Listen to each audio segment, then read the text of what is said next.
Aleluia. Muito alegrou meu coração saber que teria esse tempinho junto com vocês. Alegria já poder ter abraçado uns quantos, mas eu gostei de abraçar todos. Um por um.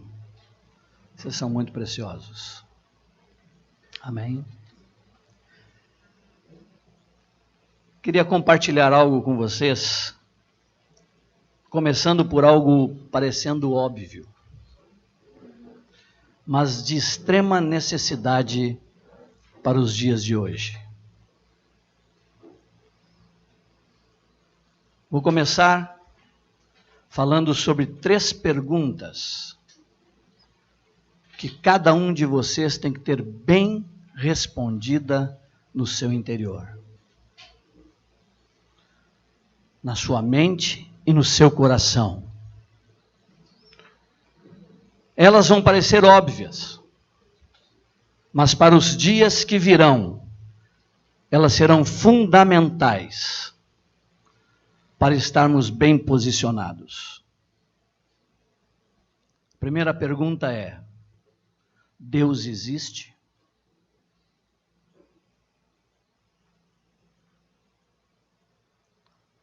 Parece óbvia, não? Depois que cantaram o que cantaram, depois de pular o que pularam, depois de declarar o que declararam, depois de orar, eu venho aqui e pergunto, você tem que responder essa pergunta: Deus existe? Amém? Mas responda para você.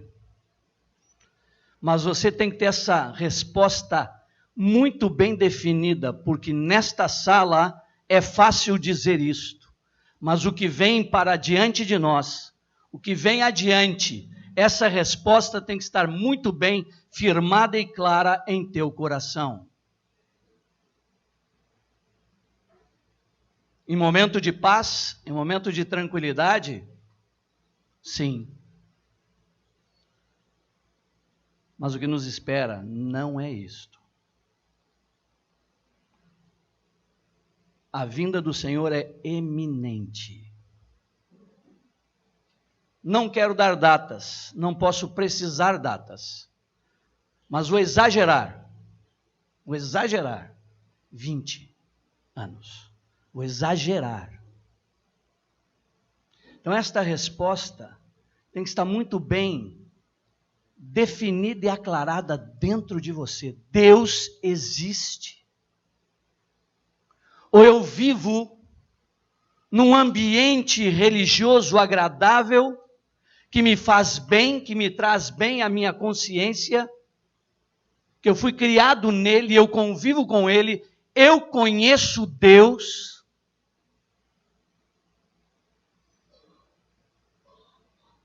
Eu tive um encontro com ele.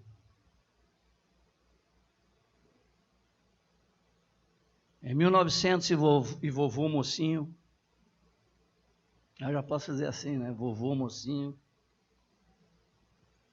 Eu procurei Deus. Mas como eu procurei Deus? Foi num sonho. Eu tinha 17 para 18 anos. E de repente eu tive um sonho, e para mim era assim, primeiro antes do sonho, que eu pensava era assim, é a vida aqui e não tem mais nada. Morreu, acabou, terminou. Assim como eu vim e não sei de onde, eu vou e não sei para onde, e não tem para onde ir. É uma vida aqui e eu tenho que tirar o máximo dela. Essa era a minha máxima na minha mente. E eu vivia intensamente isto. Até que... Belezinha? Tranquilo? Até que eu tive um sonho. E nesse sonho eu morria. Mas tinha algo depois. E eu fiquei impactado com aquilo. Deus trabalhando já, pois já provavelmente tinham pessoas orando. Eu fiquei impactado com aquilo e naquele momento eu começo a perguntar, Deus existe ou não? E eu tenho que ter esta resposta. Eu não posso continuar vivendo sem esta resposta, porque se ele não existe, é bobagem eu entrar em qualquer esquema religioso. Mas se ele existe, é idiotice viver a não ser para ele. Então, com 17 anos veio esta pergunta à minha mente, e eu comecei a buscar, a tentar ver se Deus existia ou não. E eu saio atrás de procurar. E aí eu via pessoas na rua dizer, se Deus quiser, no ônibus, se Deus quiser, vai acontecer tal coisa. Eu sempre fui meio maluquinho.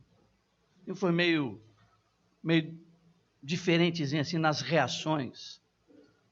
Não tinha dúvida. Eu escutava a pessoa dizer no banco ali atrás, eu voltava, batia no ombro deles assim, você sabe que Deus existe ou não? Deus existe ou não existe? Era bem assim a pessoa. E eu disse, que é isso, menino? Você crê em Deus, você conhece Deus, você já viu Deus? E ele dizia, não, usando uma expressão, todo mundo disse, se Deus quiser. Digo, então é da boca para fora. Você não tem convicção da existência dele, você não conhece ele. Por que você está falando isso então? Outro lá, numa outra, graças a Deus eu ia. Você conhece Deus? Você já encontrou com Deus? Você já viu Deus? Você tem plena convicção da existência de Deus? Você teve um encontro com Ele? Você conhece Ele? De novo, a resposta era, esse menino, claro que Deus existe, mas é uma expressão. E assim eu fiquei durante 6 meses procurando Deus para responder esta pergunta no meu íntimo. Ou ele existe, eu vou viver para ele, ou ele não existe, eu vou botar para quebrar. 6 meses depois, eu tenho um encontro com ele. E a minha pergunta para ele, que eu dizia, às vezes na minha insanidade naquele momento, eu pensava que estava insano, eu dizia assim, se tu existe, estou conversando com nada, mas se tu existe, te apresenta para mim. Vem até mim, estende tua mão, pega na minha mão e diz, muito prazer, eu sou Deus, eu vou dizer, muito prazer, eu sou Mário, e eu quero te conhecer. Mas tu tem que te apresentar para mim. 6 meses depois, eu vou para um encontro de jovens como esse aqui. Aqui deve ter quanto? 135, 150? Por aí? Era um encontro de jovens assim. Uns 120 mais ou menos. 20 de julho de 1974. Não esqueço a data, porque marcou minha vida. 20 de julho de 1974, 10 horas da noite, eu tive um encontro com Deus. Eu usava um cabelo comprido, sempre gostei de usar a mãozinha no cabelo, cacuete, hábito, e eu estou lá, frio, Santa Maria, sobre um monte, esse retiro é em cima desse monte, muito frio, enrolado num cobertor, e o pastor tinha uns 26 anos, esse homem, de um grupo denominacional, e ele vira e diz assim, vamos falar com Deus. E eu pensei comigo, eu vou falar com alguém que eu não sei se existe e não conheço. Eu vou dormir. E eu me joguei para trás, na relva, tinha uma fogueira, deitei, me cobri e fiquei olhando para o céu, estava uma noite linda, podem procurar na internet, 20 de julho de 74, vocês vão encontrar lá os registros, o céu estava limpo, havia uma lua linda, estrelas, e nesse momento esta pergunta me foi respondida. Deus se manifesta sobre mim, eu tenho um encontro com o Senhor, Ele fala comigo, e Ele se apresenta para mim, e eu conheço Deus. Perdoem minha emoção, porque mudou minha vida, mudou minha existência. Ela passou a ter total sentido e direção. Sabe o que acontece comigo? Eu sou muito calmo, muito tranquilo, uma pessoa de reações leves. Eu urrei, eu gritei, eu assustei todo mundo, eu comecei a berrar. Eu comecei a gritar, porque ele se apresenta para mim e diz: eu não sou, você não tem que me ver nem tocar, você tem que me sentir, eu tenho que habitar dentro de ti. E eu comecei a urrar: então entra, você a berrar no meio. Fiquei louco. Para as pessoas que estavam em volta, parou tudo. E eu comecei a berrar sozinho. Me tiraram do lugar, endoidou. E eu agradeci, porque eu fui para a beira desse monte, eu varei a madrugada, eu não dormi, até 5 da manhã, falando com meu Senhor. E essa pergunta foi respondida dentro de mim. Eu não conseguia conter a avalanche, a presença, algo que inundou meu espírito, algo que inundou minha mente, algo que inundou meu coração. Eu não conseguia parar de falar e gritar e chorar e me alegrar. Eu saí correndo do morro. Eu desci o morro correndo porque eu descobri que tinha um orfanato lá embaixo. Eu entrei porta dentro desse orfanato. Eu queria beijar as crianças, eu pegava elas com o carnal, eu limpava na minha roupa, eu limpava com a mão, e eu beijava. Fui inundado de um amor, de uma presença, de algo que eu não tenho explicação. Tenho. Deus. Meus valores mudaram imediatamente. Eu não levei um tempo para que meus valores fossem mudando. Imediatamente minha mente deu uma volta. Mudar os valores, porque a pergunta crucial da vida do homem é esta: Deus existe ou não? E você tem que ter ela respondida para você, no teu íntimo, porque quando você responde essa pergunta, você encontra o sentido e você encontra a direção. Só que a segunda pergunta é: Jesus Cristo é o Filho de Deus?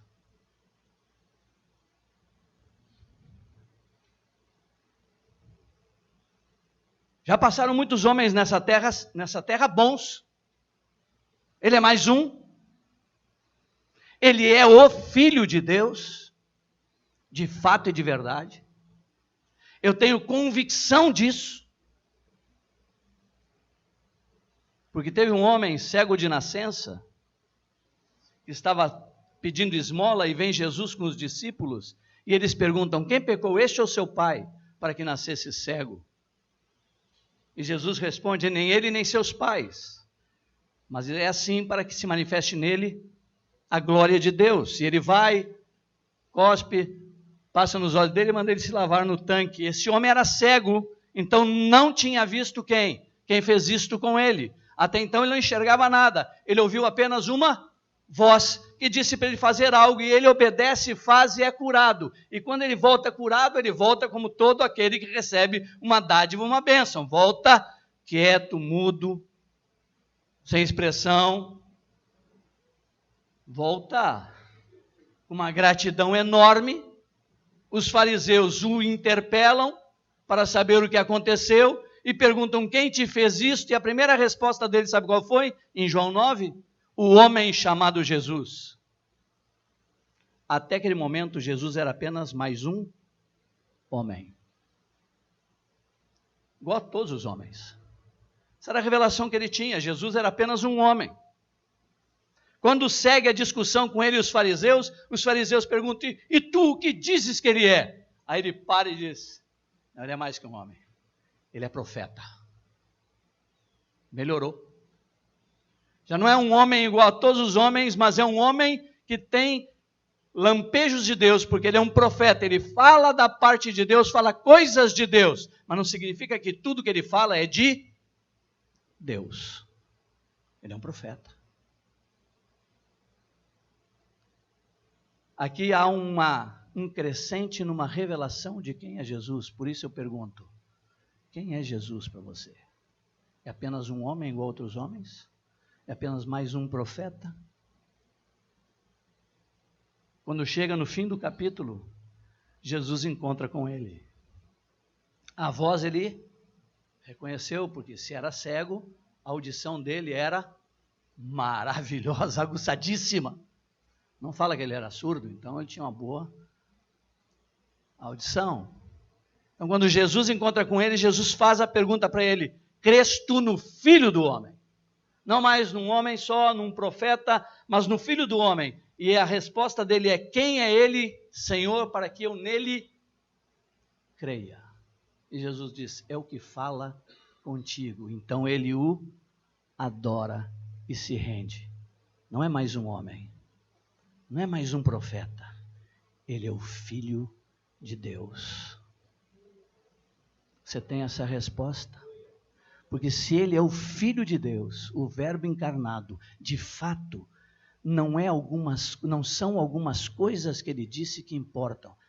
Tudo que ele disse é importante. Amém? Terceira pergunta que nós temos que responder. A Bíblia é a palavra de Deus?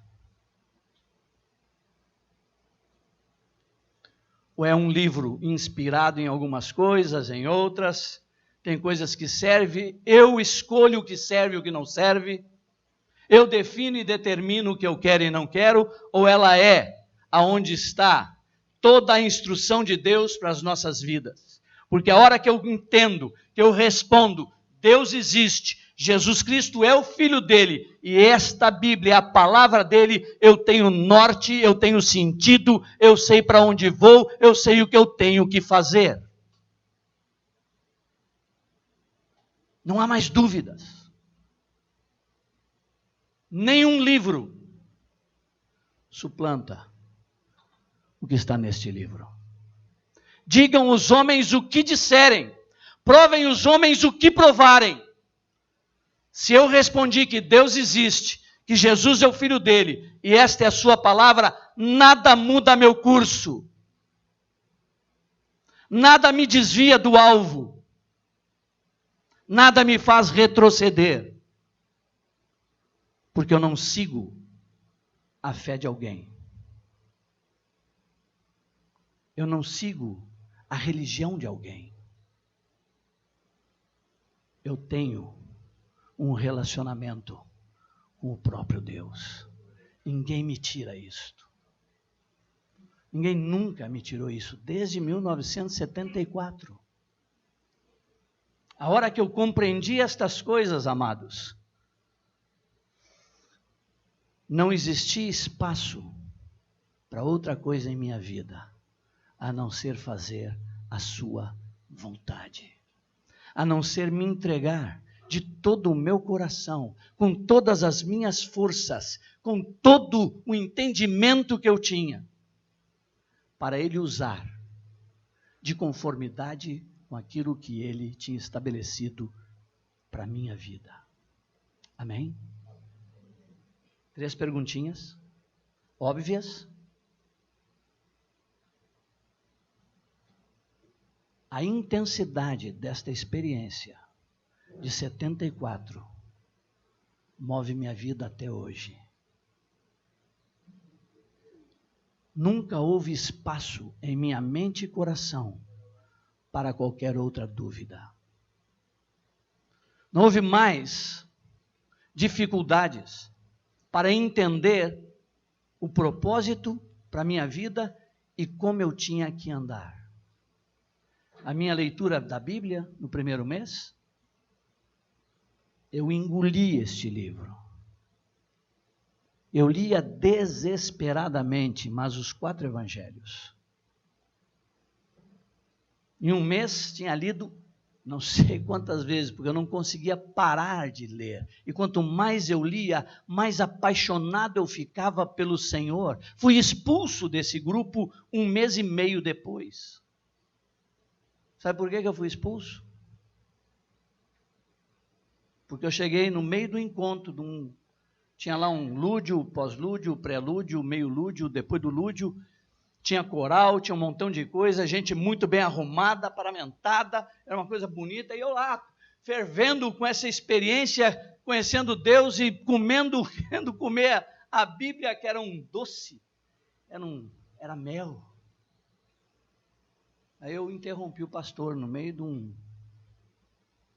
uma preleção dele, como eu estou fazendo aqui, o sermão dele, tudo arrumadinho, tudo ajeitadinho, e eu no meio, levanto lá no meio, estava assim mais ou menos aí, meio aí onde vocês estão aí no meio aí. Aí levantei, cabeludo ainda. E pastor! Ixi, foi aquele...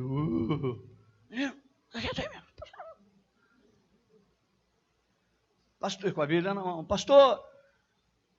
Aí ele, por favor, irmão, o que foi, meu filho?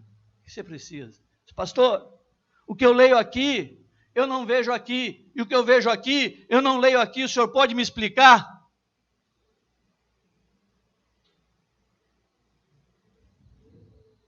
Era uma perguntinha simples.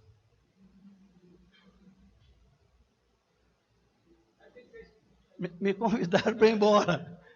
Aqui não é seu lugar, meu filho. Você é fanático.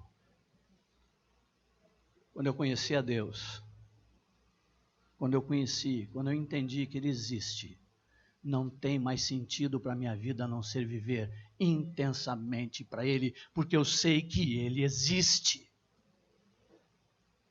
Não é um faz de conta. Eu não estou envolvido numa situação, por isso algumas situações terríveis que você passa, pessoas te perseguem, e já houve no passado perseguições fortes, eu vi alguns irmãos dizendo, como é que você não vai tomar uma atitude? Eu disse assim, não, sabe por que eu não vou tomar? Porque Deus existe. Eu não preciso fazer nada, porque se há injustiça, Ele vai tomar atitudes e ações, ou então eu vivo uma piada. E eu não vivo numa piada, eu não vivo num grupo, eu não vivo numa religião. Eu vivo para Ele porque Ele existe. E tudo o que Ele disse é verdade. E tudo o que Ele disse acontece. Então essas perguntas têm que ser respondidas. Muito bem respondidas. Dentro de nós, porque ela define nossa caminhada, ela define o nosso norte. Amém? Estão comigo ainda? Me suportam? Me amam assim, assim ou assim? Vocês me amam assim, assim ou assim? Se eu perguntar para minhas filhas, aí eu pergunto para minha esposa sempre, ela fala assim,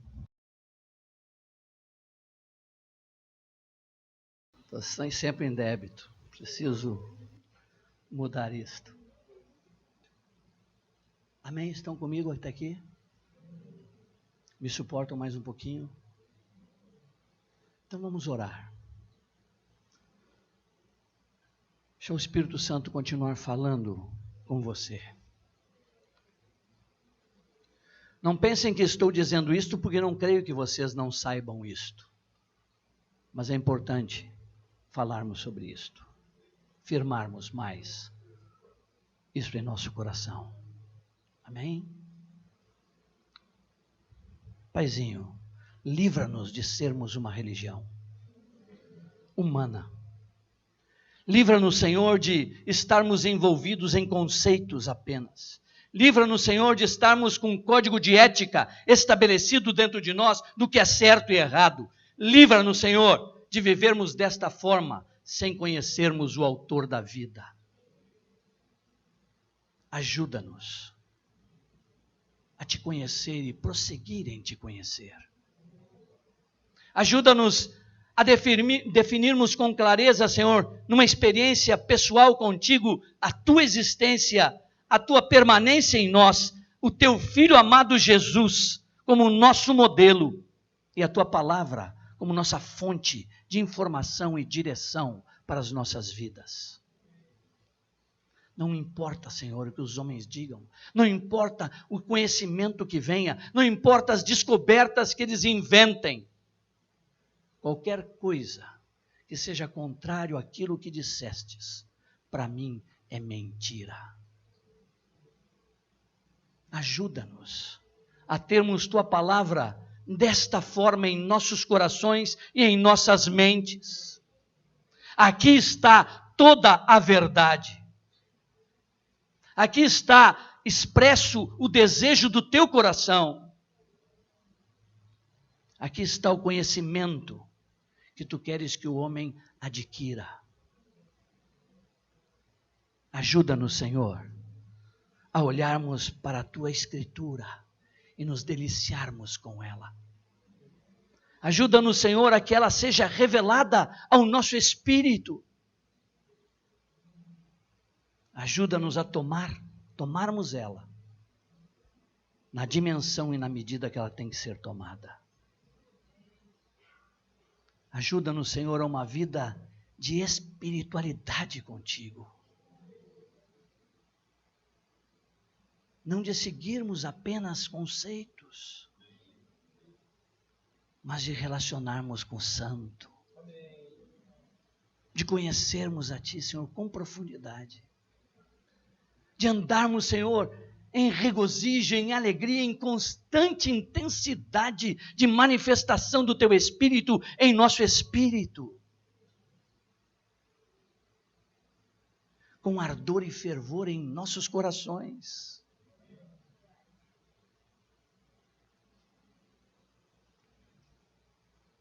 Ajuda-nos, Senhor. Ajuda cada um destes homens e mulheres que estão aqui, preciosos, a aprofundarem mais seu relacionamento contigo. Eles têm a plenitude da vida do teu Filho. Que eles manifestem nesta mesma intensidade a vida de Jesus.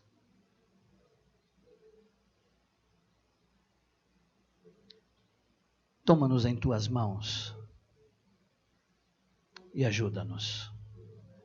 Te peço em nome de Jesus.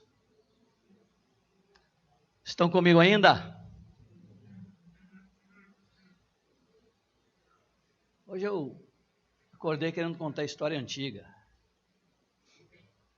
Histórias de quando, acreditem, já fui jovenzinho. Já fui.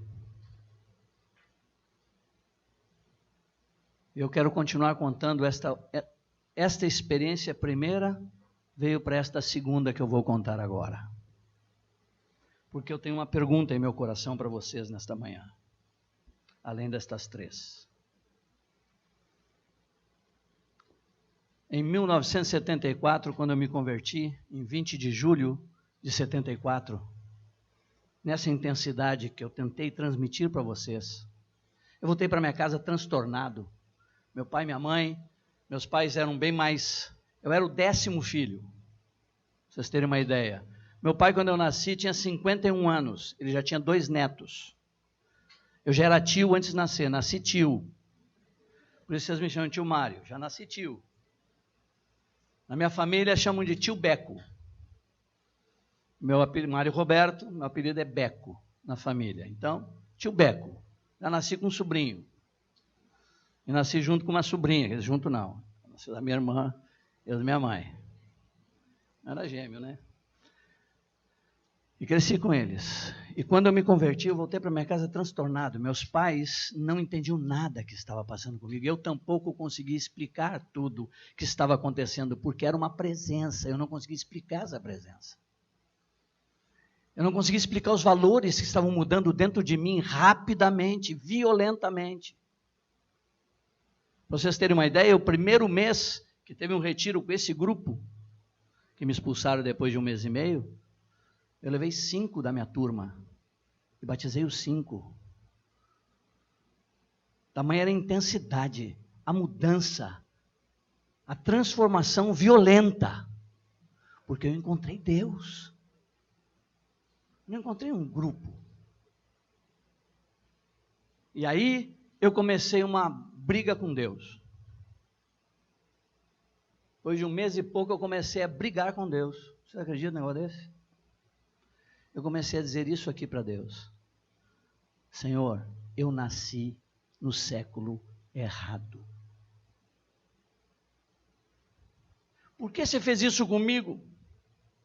Por que você me fez nascer nesse século? Esse século é o século errado. Eu queria ter nascido, Senhor, no primeiro século.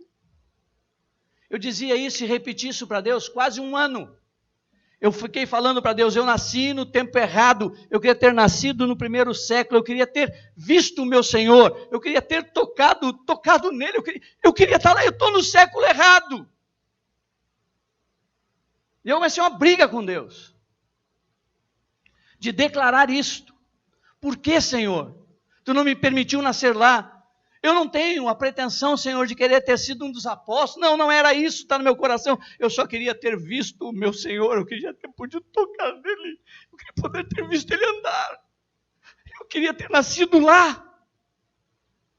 Por que tu não me deixou nascer lá? Isso foi, desculpe a emoção, porque eu me recordo da minha briga. Mas tu sabe como é Deus, não? Quando você pergunta demais, ele responde. Ele vai dizer, filho, filho, você tem certeza, filho?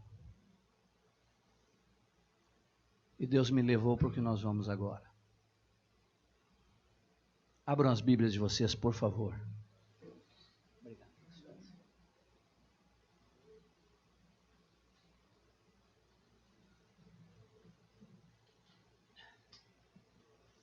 Marcos capítulo 4.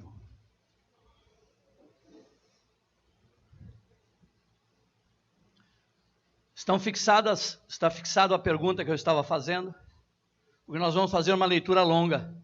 É importante que vocês entendam a pergunta que eu tinha feito. Eu estava numa luta, claro que não era briga, né? Briga é forma de dizer, eu tinha um desejo enorme no meu coração de ter visto o Senhor. Eu estava com este pedido no coração e esta pergunta, e Deus me responde, Deus vira para mim e diz, se você quer que eu te responda, então abre tua Bíblia em Marcos capítulo 4. E nós vamos ler uma série de textos em cima disso. Marcos 4:1 diz assim, voltou, já significa que já tinha feito antes, voltou Jesus a ensinar à beira-mar e reuniu-se numerosa multidão a ele, de modo que entrou num barco, onde se assentou afastando-se da praia, e todo o povo estava à beira-mar na praia. Assim lhes ensinava muitas coisas por parábolas no decorrer do seu doutrinamento. Versículo 10. Quando Jesus ficou só, os que estavam junto dele com os 12 o interrogaram a respeito das parábolas. Aqui já me deu um nó. Aqui eu disse, não está correto o que eu estou lendo.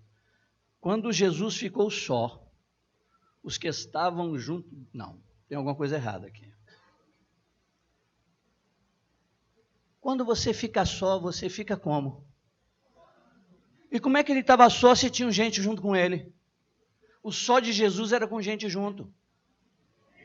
Ou seja, não tinha só. Quando Jesus ficou só, os que estavam junto dele com os 12 o interrogaram a respeito das parábolas e ele lhes respondeu. Vocês pegam agora o versículo 13.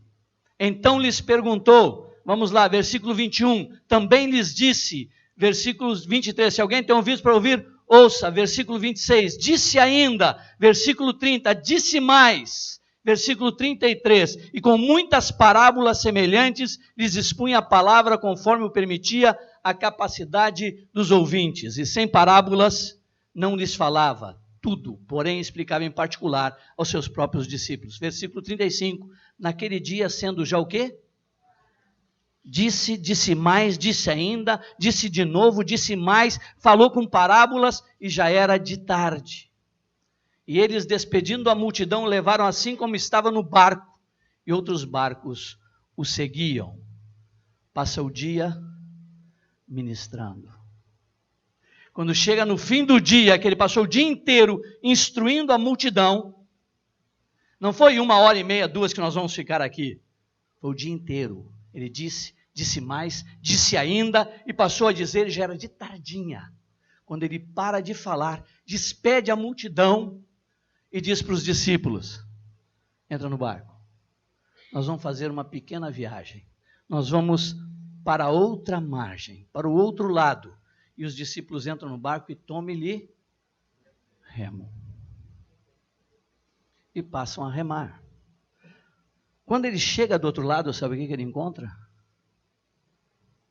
Um endemoniado. Uma legião de demônios.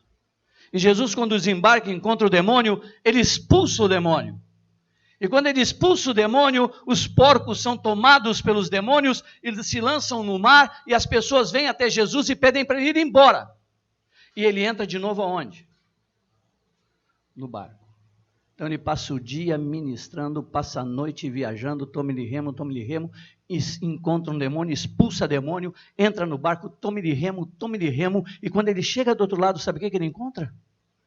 Uma multidão, porque souberam que ele está voltando e foram rapidamente, e ele encontra a multidão, e ele passa a ensinar. Enquanto ele está ensinando de novo, prestem atenção, passou o dia ministrando, passou a noite viajando, encontra o endemoniado, expulsa o demônio, entra no barco, volta remando, volta os discípulos, tome-lhe remo, chega do outro lado, encontra uma multidão, ele começa a ensinar de novo. Enquanto ele está ensinando, vem um homem e lhe diz assim: vai comigo até minha casa, porque minha filha está enferma, está à morte. Era Jairo, e ele para tudo e disse: vou com você. E ele desce, quando ele desce, puxam daqui, puxa dali, puxa de lá, a multidão toma conta em volta, ele diz assim, e uma mulher toca nele e é curada. Passa o dia ministrando, passa a noite viajando, tome-lhe remo, quando o endemoniado expulsa demônio, entra no barco, tome-lhe remo, quando a multidão começa a ensinar, um homem lhe chama, ele vai com esse homem, o povo começa a puxar daqui, puxar de lá, uma mulher lhe toca, é curada, ele pergunta: quem me tocou? Pensa numa perguntinha, que os discípulos até olhavam esse Senhor, está todo mundo te tocando, quem me tocou? Porque de mim saiu poder ou virtude. E a mulher curada diz: fui eu, Senhor. Passa o dia ministrando, passa a noite viajando, tome-lhe remo, expulsa demônio, entra no barco, tome-lhe remo. Quando a multidão começa a ensinar, um homem lhe chama, ele sai com esse homem, a multidão lhe toca daqui de lá, uma mulher é curada, e ele vai até a casa de Jairo.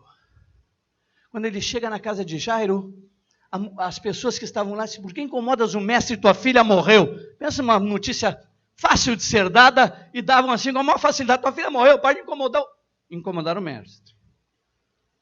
Aí Jesus diz: não, ela só dorme. Ele entra, ressuscita a filha de Jairo, passa o dia ministrando, passa a noite viajando, tome-lhe remo, expulsa demônio, entra no barco, tome-lhe remo, contra a multidão, começa a ensinar, um homem lhe chama, ele desce, a multidão lhe pega, lhe puxa, cura uma mulher, ressuscita a filha de Jairo, olha para os seus discípulos assim: vamos descansar. Não, vamos para a minha terra. E eles vão a pé 20, 30 quilômetros. Quando chegam lá, mas agora vamos descansar. Ele entra na sinagoga e começa a ensinar. Passa o dia ministrando, passa a noite viajando, tome-lhe remo, expulsa demônio, entra no barco, tome-lhe remo, contra a multidão, começa a ensinar, ele chama um homem, ele desce, ele puxa daqui, ele puxa de lá, uma mulher é curada, ressuscita a filha de Jairo, vamos para a minha cidade, saem a pé até a sua cidade, chegam até a cidade deles, é agora o que vai acontecer, entra na sinagoga, começa a ensinar, quando ele termina de ensinar, ele chama os 12 assim: vocês vão agora pregar nas cidades circunvizinhas, com autoridade para isso, e os discípulos saem a pé para pregar e pregam. Quando eles voltam cheios de alegria. O rapaz diz: olha, a alegria é estar os nomes de vocês escritos nos céus. Vamos descansar. Uau! Passa o dia ministrando, a noite viajando, tome-lhe remo, expulsa demônio, entra no barco, tome-lhe remo, ensina, encontra a multidão, começa a ensinar, desce, é puxado aqui de lá, cura a mulher, ressuscita a filha, vai a pé até a sua cidade, chega na cidade, começa a ensinar na sinagoga, depois que ensina, chama os discípulos, envia de 2 em 2, eles vão para as cidades. Quando eles voltam, não sei quanto tempo levou isso, eles voltam, encontram com ele e dizem assim: vinde à parte repousar. E sabe como é que era o repouso? Entrar num barco e tome-lhe remo. E sabe o que acontece do outro lado? Quando eles chegam do outro lado, tem uma multidão esperando. Pedro botou a mão e vai começar tudo de novo. Eu imagino que Pedro pode ter dito isso, não está na Bíblia. Imagino que ele pode ter dito isto.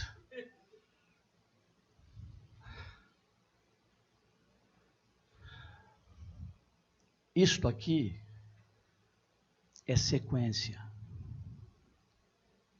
Não é um relato de dias espaçados.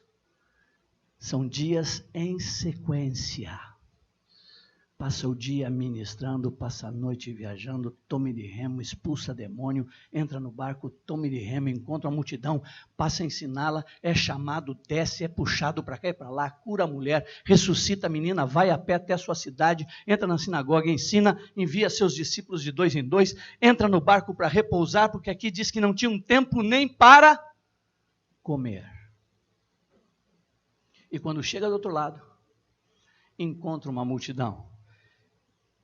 E neste momento aqui, você não ouve e não vê nenhum relato do discípulo dizendo: eu não estou aguentando mais, olha nos pés, as mãos calam nas mãos de tanto remar. Você não ouve murmuração? Você não ouve reclamações? E quando chega nesta multidão e ele começa a ensinar de novo, ele multiplica os pães. E quando ele multiplica os pães, eles entram de novo aonde? No barquinho. E toma-lhe remo. E uma tempestade. Quando eu li tudo isto, lembrem da minha pergunta? Lembrem do meu questionamento com Deus? Lembram? Eu queria ter nascido no primeiro século. Quando eu li tudo isto, Deus falou assim comigo: está afim?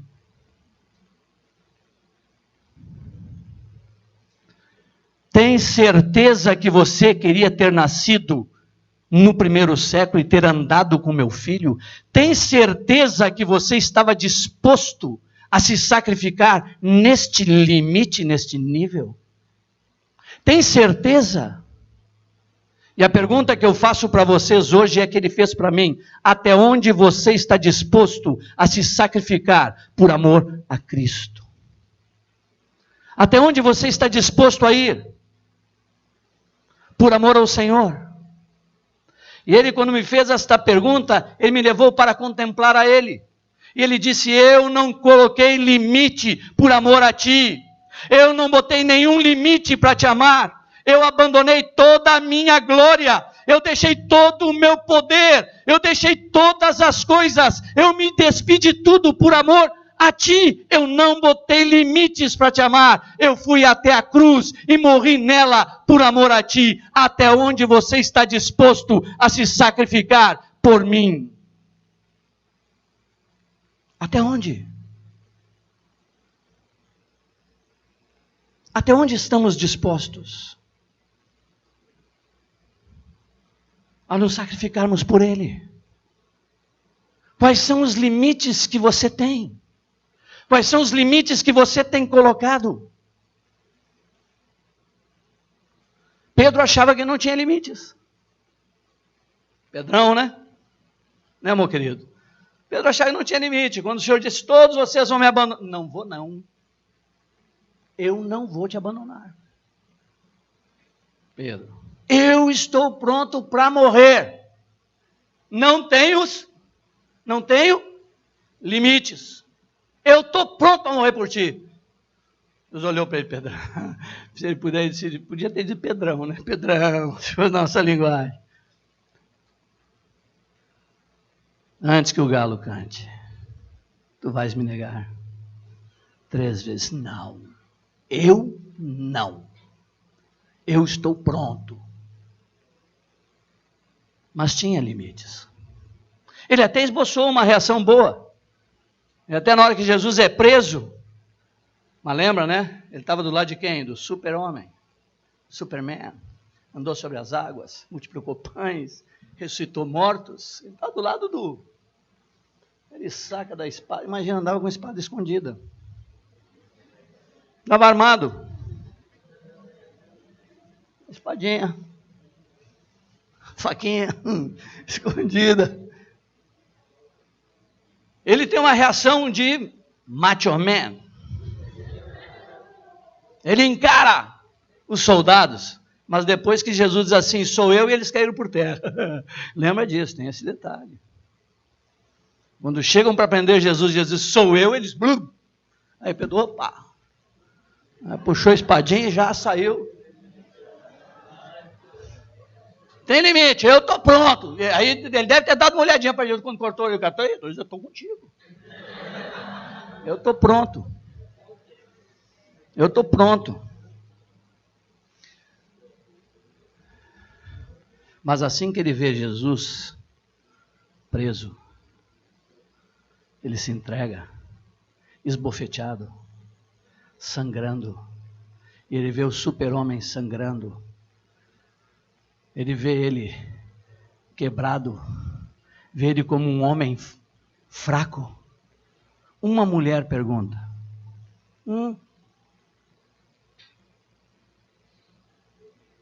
cheguei agora.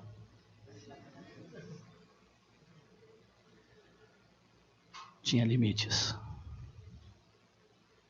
Quais são os teus? Quais são os nossos? Quais são os meus?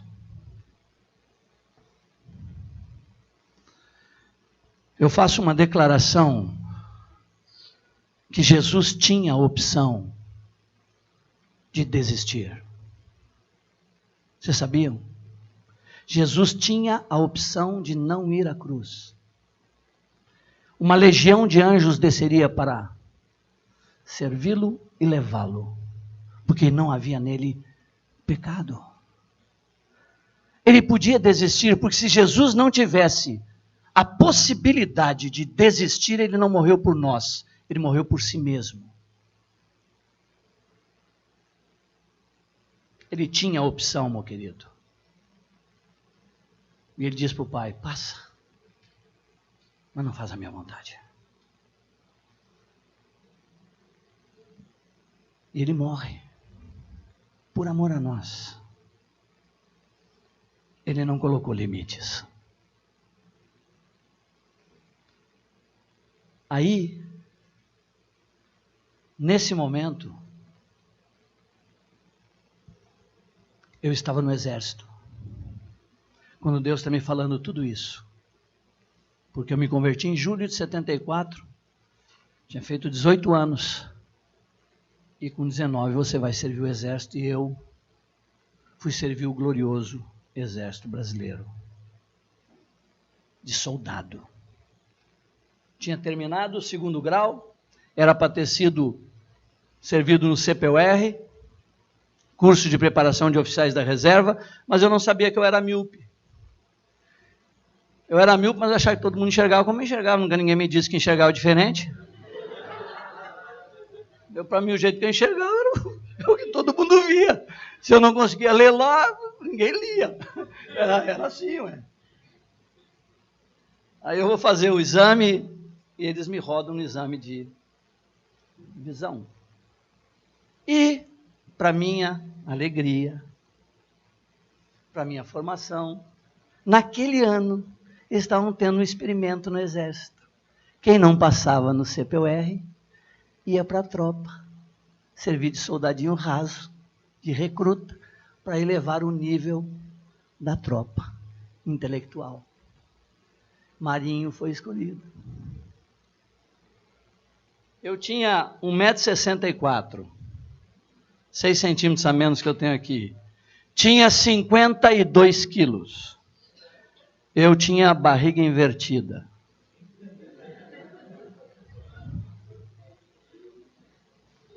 Aí eu vou para o exame médico.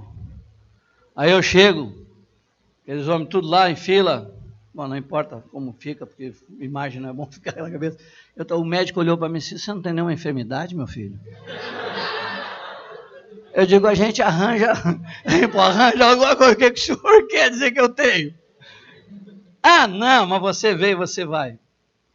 E lá vai Marinho. Marinho chega com 1,64 m, 52 quilos, sai com 1,70 m, com 63 quilos. Em um ano. Aí vem o que eu quero contar para vocês. Deus está falando tudo isso comigo aí, nesse momento. porque é o meu primeiro ano de conversão. E eu estou questionando, e Deus me leva para isso. E no exército, naquele momento, eu acho que tudo que é homem tinha que servir, viu? Tudo que é homem tinha que servir. Eu vou arranjar um exército cristão para vocês. Eu vou arranjar um exército cristão 1 ano comigo, fazendo provas e coisa e tal para... Eu entrei em um guri. Isso aí é diferente. Fazem exatamente 40 anos isso. Eu lembro detalhes. Eu nunca mais esqueci. Eu chorava no quartel. Eu chorava dizendo, Senhor, o que eu estou fazendo aqui? Eu estou preso aqui dentro, eu podia estar lá fora. Eu podia estar com os irmãos. Tem encontro sábado, domingo, e eu no quartel. Ele está com meus irmãos. Aí Deus trabalhando comigo. Aí chegou, nesse momento, o exército é o quê? No Brasil? Governa, é governo, a ditadura. Estou falando de 75. Era puxado. Se hoje ainda alguns gemem, esses que gemem hoje morriam no passado. Era pista de reação, 1 semana sem comida, no meio do mato. Tiro de bala de verdade sobre você, comendo para você saber escapar, mas não atirando em você, numa altura que realmente não pegasse em você. Eu tive colegas meus que deram um tiro no pé para sair porque não estava aguentando. Na minha turma. E aí chegou a marcha de 8 quilômetros, marcha de 12, marcha de 16, marcha de 24, marcha de 32, marcha de 56 e marcha de 80 quilômetros. Só que não é uma marcha com calçãozinho Nike, tênisinho Nike. Não, não é assim a marcha. Não é maratoninha, camisinha leve, tudo. Não. Sabe como era a marcha? Fardamento de campo, que é uma lona. Estou falando isso em novembro de 75. Uma lona, coturno, por aqui. Aí você coloca os aparatos para fazer a marcha. Primeiro, uma mochilinha de 5,8 kg nas costas, você faz assim. Aí a arma, que era o fuzil automático leve, pesa 4,8 kg, você bota no ombro, você faz assim. Aí você bota um capacete de aço na cabeça que pesa 2 kg, você faz assim. Aí você bota um carregador na cintura, que são 2,5 kg de balas, são 4 carregadores cheios de bala, você faz assim. Aí você vai marchar 80 quilômetros sem dormir. São 2 dias caminhando. Com 50 minutos de marcha, com tudo isto sobre você, e 10 minutos em posição de descansar para caminhar mais 50, descansar mais 10, mais 50 e mais 10, você vaza o dia, vaza a noite e volta no outro dia, de tarde você consegue chegar no quartel. Saem 850 homens, que é um batalhão, voltam geralmente 300, 350, o resto cai. Vão 3 ambulâncias atrás, para ir recolhendo os feridos, os acabados. E você vai vendo, aí eu já estava um pouquinho mais alto, um pouquinho mais fortezinho. Aí tinha o testa da minha companhia, que era o Oliveira, tinha 1,95 m, o Oliveira desabou, tinha buf. E você vai vendo tenente desabar, sargento desabar, companheiro desabar, e todo mundo desabando, e você lá. Quando você chega no quartel, e vem esse grupo bem reduzido de homens, graças a Deus eu consegui chegar, você entra, eu tenho uma foto dessa entrada, porque os caras tiram foto para depois você comprar. Eu tenho uma foto, meu tenente tinha um bigodão, estava indo num trem assim, e ele está assim, ele estava firme, olhando para o lado, e eu estou com barriga para dentro, todo encolhido assim, tentando levantar o pescocinho, mas entrei. E quando cheguei no quartel, eles começam a tocar essa nobre infantaria, aí você estufa o peitinho, eu consegui! E você entra todo... Aí, sabe o que acontece? Um batalhão, são 5 companhias. 3 companhias de infantes, uma da intendência e outra da logística. E você tem desculpe, a companhia operacional. E eu fazia parte da terceira companhia, eu era soldado Salgueiro 820. Meu nome era Salgueiro, meu sobrenome Salgueiro, botaram esse nome. E o meu tenente gostava de me chamar de escola de samba. E eu entro, 5,8 kg, 4,800, 2,5, 2 na cabeça, coturninho, e você chega debaixo do local da companhia e sentiram. Aí você para e diz, descansar. Aí você, aí ele diz assim, vamos tirar o equipamento. Soltem as armas, aí você larga a arma. Quando você tira todo esse peso de sobre você, sabe o que acontece? Isso aqui, ó. Não fica ninguém em pé. Você está acostumado com aquele peso enorme, você perde o equilíbrio, começa todo mundo a andar para um lado, para o outro, um empurrar o outro, segurar o outro, está todo mundo sem equilíbrio, porque mudou o eixo todo, o peso todo. Aí você está naquela agonia ali, o cara diz, sentido, e aí você tem que ficar no sem, fica ali, aí vem o comandante, parabéns, vocês soldados nobres, conseguiram caminhar os 80 quilômetros e chegaram, eu quero dar um prêmio para vocês, vocês vão correr 5 quilômetros aqui na... Sério, não era brincadeira. Aí você sentindo, 1, 2, e lá vai você, coturno, não é tênisinho nadinho, não, coturno, e lá vai você, 5 quilômetros e volta. Aí para, aí você já está equilibrado.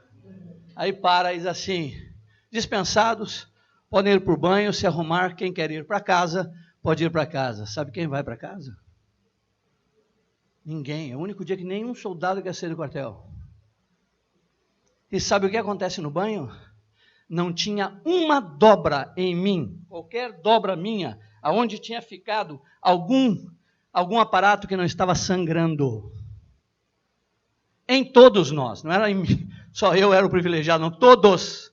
O banho era desesperado, água batendo, queimando tudo. Aí você vai para a cama às 6 da tarde e dorme até outro dia às 5 da manhã, ninguém te acorda, você não quer comer, você não quer nada, você quer tentar descansar, você está moído, você está acabado. E quando eu vi isto, e eu cheguei aí, eu virei para o meu Senhor e disse, eu não posso colocar limites para te servir. Eu não posso. Porque se eu faço isso para este exército, quanto mais para ti. Eu não posso colocar limites em minha vida para te servir. Para demonstrar meu amor por ti. Porque tu não colocou limites para demonstrar teu amor por mim. E aqui eu entendi uma coisa. Que está em 2 Samuel 24, de 24 a 25, quando Davi vai, anotem aí, 2 Samuel 24 e 25, são os 2 últimos versículos do livro de 2 Samuel, onde Davi vai fazer um sacrifício, 24, e versículo 24 e 25. Estão comigo ainda? Me suportam mais um pouquinho? Davi vai sacrificar, e quando ele chega para sacrificar, Araúna, é o nome do homem, rei Araúna, se eu não me engano, ele vira para ele e diz, Davi, eu te ofereço os bois, eu te ofereço as coisas, e Davi vira para eles assim, não oferecerei sacrifícios, não oferecerei holocausto ao meu Deus, que não me custe nada. Testemunho que impacta, ele é recheado de sacrifício.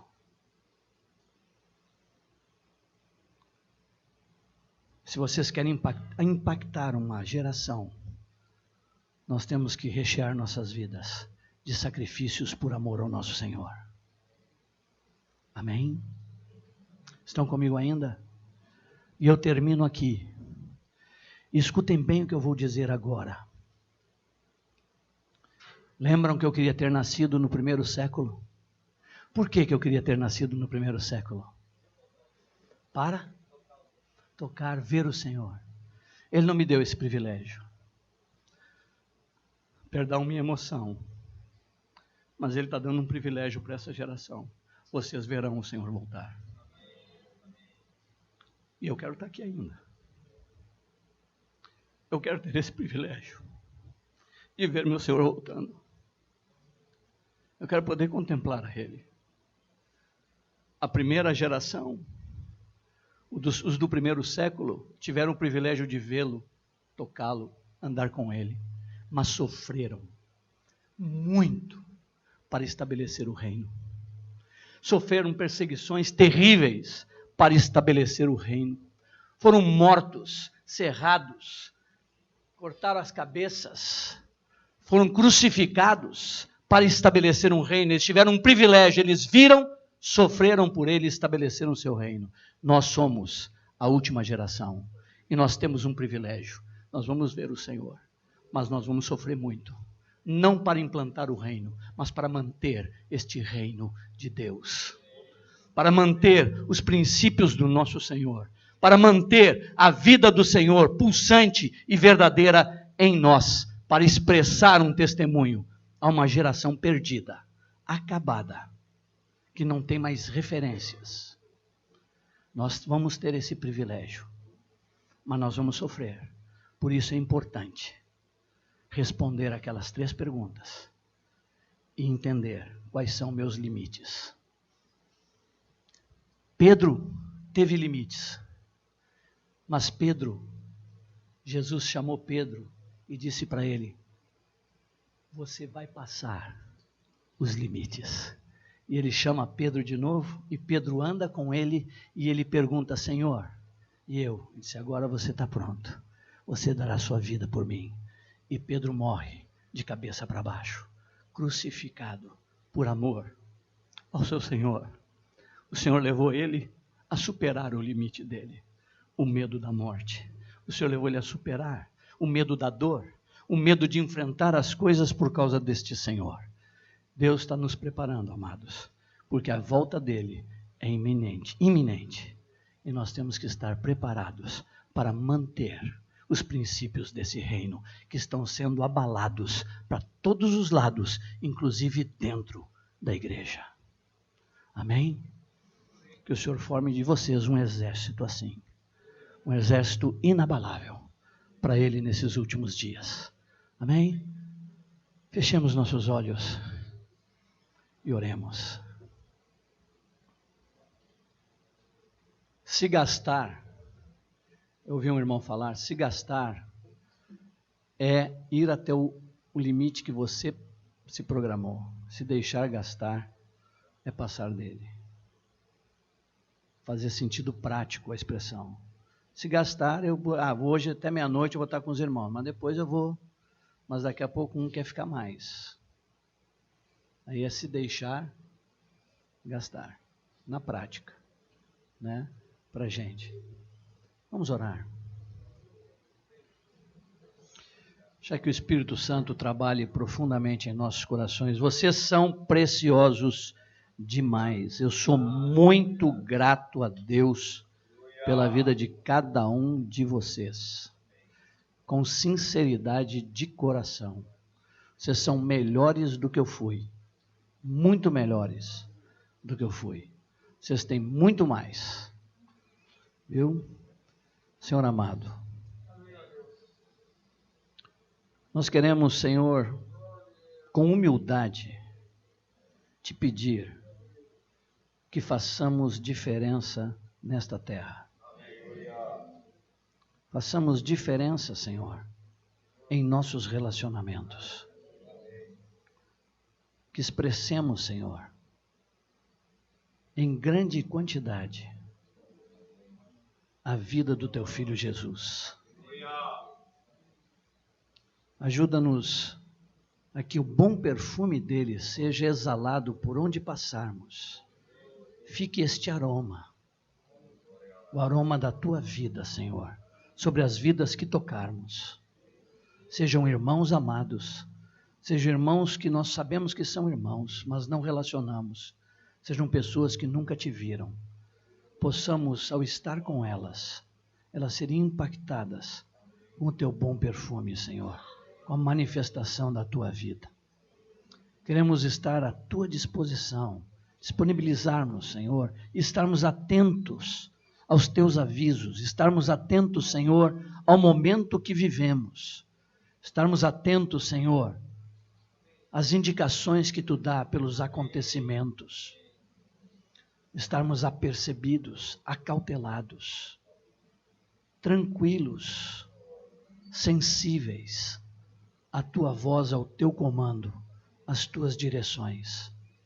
Ajuda-nos, Senhor, a não negarmos a ti, a não retrocedermos diante das circunstâncias e das situações que virão sobre o mundo.